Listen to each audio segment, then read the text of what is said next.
Hello everybody, Carl Keister here with ClearSurf Financial Education. Welcome back. Now today I'm going to be discussing cryptocurrency, Bitcoin, Litecoin, just a couple others. Well, the reason why I'm doing this was I just want to get people out to maybe educate people a little bit if you're not familiar with it, because you might start seeing more talk about this in the media. And that is because cryptocurrency, Bitcoin in particular, which I'm going to talk about, actually went in March. It was down to around 3,500 and has now rallied back and has eclipsed the high set in December of 2017, which was almost 20,000. And then it was the following year, it just tanked and it went all the way down over the course of the next year, maybe into the following. It went down to 3,500. So pretty much round tripped 35 to 20,000 back to 3,500. And so I just want to get that out there. And so you might ask, what is digital current, or what is crypto? And crypto basically is a digital currency. It's a computer-generated file designed to be a digital store of value. Now, traditionally, alternative investments have been gold. It's not like we walk around with gold, but the thought was, well, if some country's currency starts to devalue, how can you protect yourself? Well, if you go buy a physical piece of gold or an ETF that holds physical gold, then you have some kind of protection against inflation or devaluation of the dollar. So this cryptocurrency has come about, and I think it's getting more play now because of all the stuff that went on during the election, and also the fact that we're printing record amounts of money. I've mentioned this multiple times, $27 trillion in debt. So every time we print more money, the money that's out there is worth less. And so the cryptocurrency people are saying, hey, we've got 21 million Bitcoin produced and we haven't produced any more, so therefore the value is going to go up because there's not as much to acquire. So I just want to point out some things here as we go along. I'm going to get into what the IRS is saying, which you need to be careful. You need to track your cost basis if you buy this, because they're expecting you to pay gains on this if you have a gain. And I'm also going to get into some other things there. So you want to stick around till the end. So first of all, the most common, there are a lot of different out there, but the most common digital currency is Bitcoin. That's what people have heard the most of. And I just want to pull up here. I'm going to look at my screen a little bit because I thought it was pretty interesting, some of this research I did. And it really just shows you, you can go on to your first page on PayPal, which I did last night in researching this. And on the very first page it says, do you want to buy crypto? Well, I go on there and I have the ability to buy Bitcoin, Bitcoin Cash, Litecoin, Ethereum. Now, there's 4 different coins that pop right up and they have the percentage fluctuating right in front of your eyes. And as I'm watching this, I've watched Bitcoin and Ethereum last night go from, I think Ethereum was down 2% to up 2% in the half hour, 45 minutes that I was just on PayPal looking at all their tutorials and fees, which I would highly recommend if you're going to do this with no matter who you use. I'm not affiliated with PayPal or Robinhood or anybody else or Square, but they all charge fees for this. So you want to be careful because there's transaction fees. There's also currency exchange fees because it is a currency. But I literally watched it move 4% in like a half hour. So this is not for the faint of heart. This is your speculation part of your portfolio. I literally had like $65 sitting in an account. I thought, well, yeah, I could buy $65 worth of this, but the fact that it's going from 3,500 to 19,500 doesn't make me feel real confident or comfortable to buy that right now. And it's already pulled back 1,000 points or 1,500 points in a few days. So, but anyway, I just wanted to point that out, that you do have access now on PayPal. But keep in mind, you can buy it and you can sell it, and they'll hold it on there for you, but you don't get the private key. The private key that allows the engineers that mine this stuff to go in and actually have the ownership of it and manipulate it. You don't get that. So you can't go on there if you buy it today and it goes up $1,000, you can't take that money and go buy something on PayPal's platform. That's not how it works.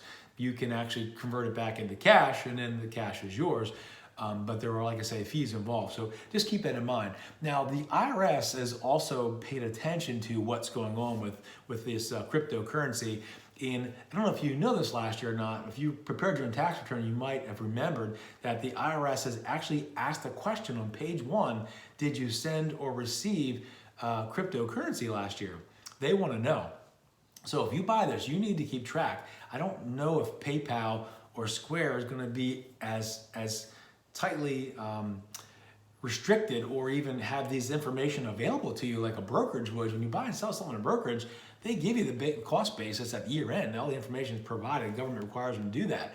I don't know if PayPal's going to do that. I haven't read anything about that. So you have to keep control of your cost basis and your holding period, because the IRS was going to make you pay taxes on that, just like any other asset. So if you hold it for longer than 1 year, then you're going to have a long-term capital gain, which right now is 20%. But if you hold it less than 1 year, you buy it one day and sell it, or a week or a month, anything less than 1 year, it'll be counted as ordinary income. And the highest tax bracket ordinary income is 37%, and then it tiers down from there. So maybe you're only in a 22 or 25, it would count as ordinary income. So keep that in mind. If you end up being lucky enough to make money on this, you're going to have to pay taxes and show that as a transaction to the IRS. So I've read some information about the current comptroller, and they said they're going to come out with some regulations here by the end of Trump's administration on how they're going to be handling this. So they say they don't want to kill the cryptocurrency, but at the same time, they need to rein it in a little bit. They need to have some more controls on there, because right now it's the wild, wild west. You've got Robinhood and other places that you can buy and sell this, and it's really not regulated like securities are, where you can go on and look at a stock and you can see how this company has performed for the last several years, or you can see what the projections are going to be for quarters to come. But there's nothing about cryptocurrency that gives you any indication of which way it's going to go. Now, I say that because you're starting to see big players stepping in now. I think it was Paul Tudor Jones and some other very wealthy hedge funds or very wealthy individuals who are starting to buy this in more than dollars. I mean, they're buying millions of dollars of worth of this. So that's pure speculation. But keep in mind, these people have a lot of money. So what they're buying is, I'm sure, is going to be relative. It's going to be no different than what they might have held in gold years ago or currently. And you should keep that in mind as well, as it is very, very speculative, as I mentioned, 3,500 to 20,000, round tripping back to 3,500. So there's no guarantee it's going to keep going up. So this is a pure speculation play by anybody out there. So just keep that in mind. And also, you want to check the fees. By doing this research, I've noticed that multiple Coinbase and PayPal, all of them charge fees. Some of them charge currency transactions as well, because it is a currency. So it could be like a foreign currency transaction fee on top of fees to buy or sell this. So it's not like it's going to be 100%, but they're making it so simple. When I pulled up PayPal, it's just click. It's right there. You can buy all four. You can start with as low as $1, and they show, I think it was a $1, $5, 20, and 100. And you can buy those increments of it by push of a button, and they make you verify a couple things that you understand this as a currency, and they don't really have control of it. They just make you, I guess it's CYA for them, but they are allowing you access to use this. So that tells me that eventually this could go more mainstream. I saw credit card companies now that are offering rewards rather than in points, are offering rewards in Bitcoin. Now, if you think about this, I watched a CEO of a company the other day, and he was talking about this, and I understand what he's saying, because in March, it was 3,500 per Bitcoin. So if you got reward points, and you built those reward points up, and now it's going from 3,500 to 19,500, you just got 3-4 times the amount of points you would have had if you were given cash. And you just sat on your points, on your cash points, and you used them up. Well, now you've got 3 or 4 times as many points.